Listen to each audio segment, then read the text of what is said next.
ZANU-PF's Manicaland provincial leadership has reignited the ED 2030 agenda, pushing for President mnangagwa to remain in power beyond the current constitutional limits. Sanapenda mashoko anyaso kubuda pachena Mutare Denounced Chiwenga chitiko chinasokonekwa kunzi panguva inoi the ruling party ZANU-PF zvinomira zvakanaka uchionekwa aiwa mamwe maprovinces ari achisapota VP Chiwenga, mamwe maprovinces achisapota mutungamiri wenyika kuti aextend his rule beyond 2028. Sanapenda mashoko kubuda nyika panguva inoi kulipa subscribe like around the bell kuti muna munomuda nyika mchinzi. The move comes against the backdrop of intensifying factional disputes within ZANU-PF over succession, with the rival camps positioning themselves ahead of the party's 22nd National People's Conference in October. For years, ZANU-PF has been plagued by bitter infighting over leadership renewal, most prominently between mnangagwa's loyalists and those aligned with Vice President Chiwenga, who is widely seen as harboring presidential ambitions. Over the last 2 weeks, Manicaland structures convened meetings to consolidate their position, producing 2 major resolutions: support for extending mnangagwa's presidential tenure beyond 2030 and a hardline stance on drug and substance abuse. Provincial Chairperson Tawanda Mukoza said the resolution reflects grassroots demands.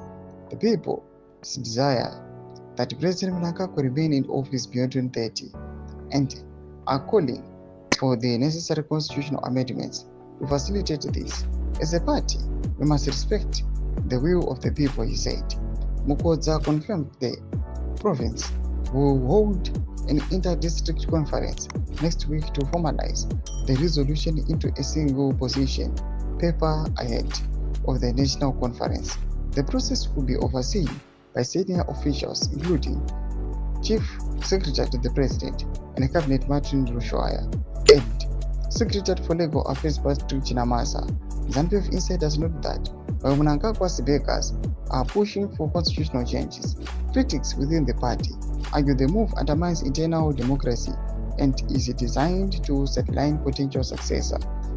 The last succession crisis in 2017 culminated in the ouster of Robert Mugabe, an episode many in the party will recall as a warning of how leadership disputes can destabilize the organization.